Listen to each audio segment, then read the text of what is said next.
ఒక అందమైన గ్రామంలో ఒక ప్రేమగల ఆవు తన చిన్న పాపతో కలిసి సంతోషంగా జీవించేది. ఆ ఆవు తన పాపను ఎంతో ప్రేమగా చూసుకునేది. ఒకరోజు ఉదయం సూర్యుడు ఉదయించగానే ఆవు తన పాపకు పాలు ఇచ్చింది. కానీ దగ్గరలో గడ్డి మొత్తం అయిపోయింది. మళ్ళీ నేను పాలు అవ్వాలంటే ఖచ్చితంగా గడ్డి మేయాలి. నా పాపకు తిండి కావాలి కదా. నేను కొంచెం దూరంగా అయినా సరే అడవిలోకి వెళ్ళి మంచి గడ్డి తిని వస్తాను. అప్పుడు మంచి పాలు ఇవ్వచ్చు కదా అని ఆ ఆవు అనుకుంటుంది. బుజ్జి తల్లి, నేను అలా అడవిలోకి వెళ్ళి వస్తాను. మంచి గడ్డి మేసి నీకు మంచి పాలు ఇవ్వాలి కదా అని అంటుంది.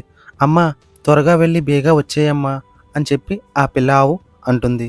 అనుకున్నట్టే తల్లి ఆవు అడవిలోకి వెళ్ళి గడ్డి మేస్తూ ఉంటుంది. అయితే తనకు తెలియని ప్రమాదం పక్కనే ఉందని ఆ ఆవు తెలుసుకోలేకపోతుంది. అక్కడే ఉన్న పొదల చాటుల్లో ఒక పెద్ద పులి దీన్ని ఎప్పుడు తిందామా అని చూస్తూ ఉంటుంది. ఆ క్షణంలో ఆ పులి అనుకుంటుంది, ఇంత మంచి ఆహారం నాకు దొరుకుతుందనుకోలేదు.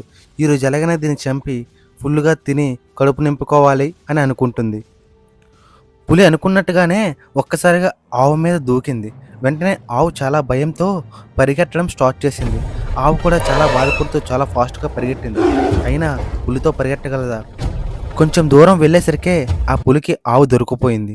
అయితే ఆవు చాలా ఏడుస్తూ బాధపడుతూ ఉంది. అది చూసిన పులి, ఎందుకు ఏడుస్తున్నావు అని అడిగింది. అప్పుడు ఆవు, ఓ పులిరాజా, నన్ను తినే ముందు నాకు ఒక చిన్న కోరిక ఉంది. ఏమిటది అని పులి అడిగింది. నా చిన్న పాప ఇంట్లో నా కోసం ఎదురుచూస్తుంది. ఒక్కసారి వెళ్ళి నా పాపకు పాలిచ్చి దాన్ని చివరిసారి చూసి మళ్ళీ నీ దగ్గరికి వచ్చేస్తాను. అది ఉన్న పులి నవ్వుతూ, ఆహా, నువ్వు మళ్ళీ వస్తావా? నన్ను మోసం చేసి పారిపోతావు అని నవ్వుకొని చెప్పింది. అప్పుడు ఆవు, నేను అబద్ధం చెప్పను, నేను తప్పకుండా వస్తాను, నన్ను నమ్ము అని చెప్పింది. ఇది విన్న పులికి ఆవు మాటలో నిజాయితీ కనిపించింది. పులి కొద్దిసేపు ఆలోచించింది. సరే వెళ్ళిరా, కానీ మోసం చేస్తే నిన్ను వదలను, నీతో ఉన్న వాళ్ళని వదలను, అందరినీ కలిసి చంపేస్తాను అని ఆవుకి వార్నింగ్ ఇచ్చింది. అయితే ఆవు మాత్రం, ధన్యవాదాలు పులిరాజా, తిరిగి వస్తానని చెప్పి ఆవు ఇంటికి వచ్చి తన పాపను ప్రేమగా కౌగిలించుకుంది. అమ్మా, నువ్వెందుకు ఏడుస్తున్నావని ఆ పిల్ల ఆవు అడిగింది. ఏమీ కాదు బంగారం, నువ్వు ధైర్యంగా ఉండాలని ఆ చిన్న ఆవుకు సర్ది చెప్పింది. ఆవు తన పాపకు ప్రేమగా పాలిచ్చింది. అయితే పాపను చూసిన తర్వాత ఆవు తన మాట నిలబెట్టుకోవడానికి మళ్ళీ అడవిలోకి వెళ్ళింది. అక్కడ పులి ఎదురు చూస్తూ ఉంది. అయితే ఆవు నేరుగా ఆ పులి ఉన్న చోటుకే వెళ్ళింది. అది చూసిన పులి ఒక్కసారిగా షాక్ అయింది. ఏంటి, నువ్వు మళ్ళీ వచ్చావా అని ఆవుని అడిగింది.